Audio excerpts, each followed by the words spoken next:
Hi అండి, welcome to Chinnu పండు channel అండి. అమ్మ డైరీలో కొన్ని పేజీలు బుక్ నుంచి ఎపిసోడ్స్ చేస్తున్నానండి సిరీస్ రూపంలో. ఆల్రెడీ ఎపిసోడ్ 1, 2, 3 మన ఛానల్లో అప్లోడ్ చేశాను. ఎపిసోడ్ 4 అండి. Come let's get into the video. ఓ శుక్రవారం నాడు రోజు కన్నా ముందే లేచి ఆఫీస్కి తయారవుతున్నాడు జిత్తు.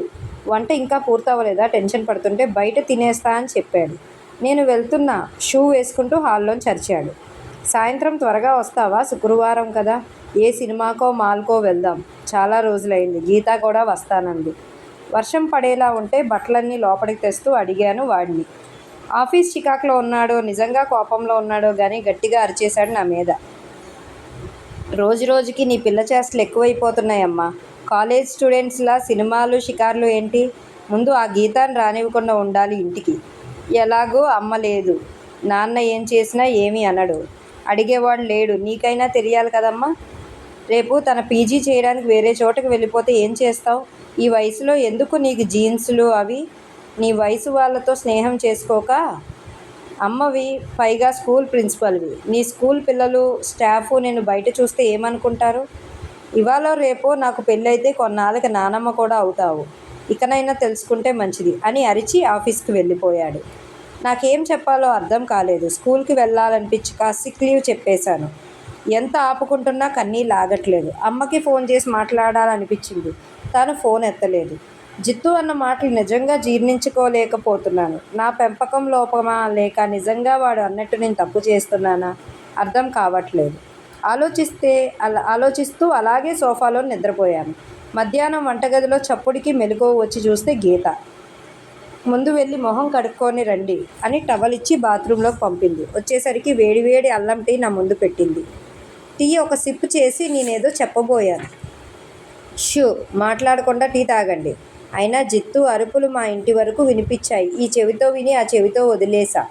వెంటనే వస్తే మీరేమన్నా అనుకుంటారని ఇప్పుడు వచ్చా. నాకెందుకో ఇబ్బందిగా అనిపించింది. మన ఇంట్లో మనం ఎన్ని అనుకున్నా రాని బాధ ఆ మాటలు వేరే వారి చెవిన పడ్డాయి అంటే ఒక్కసారిగా వచ్చేసింది. చూడండి ఆంటీ, మీకు చెప్పదగ్గంత వయసు అనుభవం నాకు లేదు. కానీ ఒకటి మాత్రం నిజం, అమ్మాయిగా పుట్టడం మన అదృష్టం. అది అమ్మాయిలకే తెలుస్తుంది. ఇంట్లోంచి బయటకు వచ్చిన దగ్గర నుండి మళ్ళీ తిరిగి వచ్చే వరకు కొన్ని వేల కళ్ళు మనల్ని చూస్తాయి, వందల నోళ్ళు మాట్లాడతాయి. ప్రతి ఒక్కరికి సమాధానం చెప్తూ పోలేం కదా. మీ విషయంలో జిత్తు మీ అబ్బాయి, కానీ తను ముందు మగవాడు, తర్వాతే మీ కొడుకు. తను తప్పుగా మాట్లాడాడని చెప్పడం నా ఉద్దేశం కాదు, కానీ చెప్పే విధానం తప్పు అంటున్నాను. 2016లో ఉన్నాం మనం. ఇప్పుడు కూడా అందరికీ నచ్చేలా ఉండాలి, అందరినీ మెప్పించాలి అనుకుంటే ఎప్పటికీ మనం మనలా ఉండలేం. మా నాన్న నాకు ఇలాగే బ్రతకడం నేర్పించాడు. ఎంతలా అంటే చివరికి మా అమ్మ చనిపోయినప్పుడు కూడా నేను ఏడవలేదు. ఏడిస్తే మా అమ్మ నన్ను వదిలి వెళ్ళిపోయిందని నమ్మినట్టు అని చెప్పాడు మా నాన్న. నిజమే కదా. మా జ్ఞాపకాల్లో మా అమ్మ ఎప్పటికీ బతికే ఉన్నప్పుడు ఏడవడం ఎందుకు? ఒక తల్లిగా, సింగిల్ పేరెంట్గా మీరు ఇంతకన్నా ఎక్కువ అనుభవాలే చూసి ఉంటారు. మీ ధైర్యాన్ని నాకు ట్రాన్స్ఫర్ చేసేయండి, కానీ ఇలా మాత్రం ఏడవకండి అని నవ్వేసింది. తను చెప్పిన ప్రతి మాట నిజం అనిపించాయి. మనసులో ఉన్న భారమంతా దూది పింజలా ఎగిరిపోయింది. చాలా తేలికగా ఉంది ప్రాణం. ఇవన్నీ విన్నాక ఇంత బాగా పెంచిన వాళ్ళ నాన్నని తప్పనిసరిగా కలవాలనిపించింది. ఇవన్నీ వదిలేయండి ఆంటీ, మీకు 2 సర్ప్రైజులు ఉన్నాయి. ఒకటి, నాకు ఢిల్లీ యూనివర్సిటీలో పీజీకి అడ్మిషన్ దొరికింది. కంగ్రాచ్యులేషన్స్ గీత. నాకు చాలా సంతోషంగా అనిపించింది. ఆ అవకాశం కోసం తను ఎంత కష్టపడిందో నాకు తెలుసు. మీకు తెలుసుగా, ఆంకాలజిస్ట్ అవ్వడం నా కల. జీవితం ప్రతిసారి కలల్ని ఆశల్ని చూపిస్తుంది. కల జీవితాన్ని దారి చూపిస్తే ఆశ ఆ దారి వరకు మనల్ని నడిపిస్తుంది. ఎంత బాగా చెప్పారో. ఆ కలే నన్ను ఇంత దూరం తీసుకొచ్చేసింది.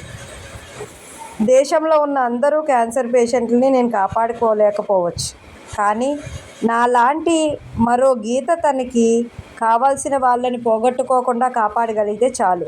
గీత, చాలా రోజుల నుండి చెప్పాలి అనుకుంటున్నాను. నువ్వు మాట్లాడే ప్రతి మాట ఎవరో నాకు బాగా తెలిసిన వాళ్ళు చెప్తున్నట్టే అనిపించింది.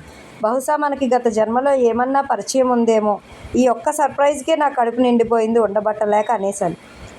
అసలు సర్ప్రైజ్ రెండోదే. అవునా, చెప్పు ఆసక్తిగా ముందుకు వంగాను. అది చెప్పేది కాదు. రేపు సాయంత్రం రెడీగా ఉండండి, మిమ్మల్ని డిన్నర్కి తీసుకెళ్తా. అక్కడ చూపిస్తా. జిత్తు అన్నతో నేను మాట్లాడతా, తను కూడా వస్తే బాగుంటుంది. పర్వాలేదు, నేను చెప్తా వాడితో. ఇప్పుడేగా ధైర్యం ఇచ్చావు. నెక్స్ట్ ఎపిసోడ్ 4 ఆల్రెడీ ఇప్పుడు అప్లోడ్ చేస్తున్నానండి. ఎపిసోడ్ 5 రేపు అప్లోడ్ చేస్తాను. ఖచ్చితంగా నైట్ 8 o'clock వస్తుందండి. ఖచ్చితంగా చూడండి. ఎపిసోడ్ 1 నుంచి కనుక మీరు ఈ స్టోరీ వింటే చాలా బాగుందని మీరే కామెంట్ సెక్షన్లో కామెంట్ చెప్తారు. ఇప్పటివరకు ఈ బుక్ ఎవరైనా చదివితే కూడా కామెంట్ చేయండి. మీకు ఇంకా ఎలాంటి వీడియోస్ కావాలో కూడా కామెంట్ సెక్షన్లో చెప్పండి.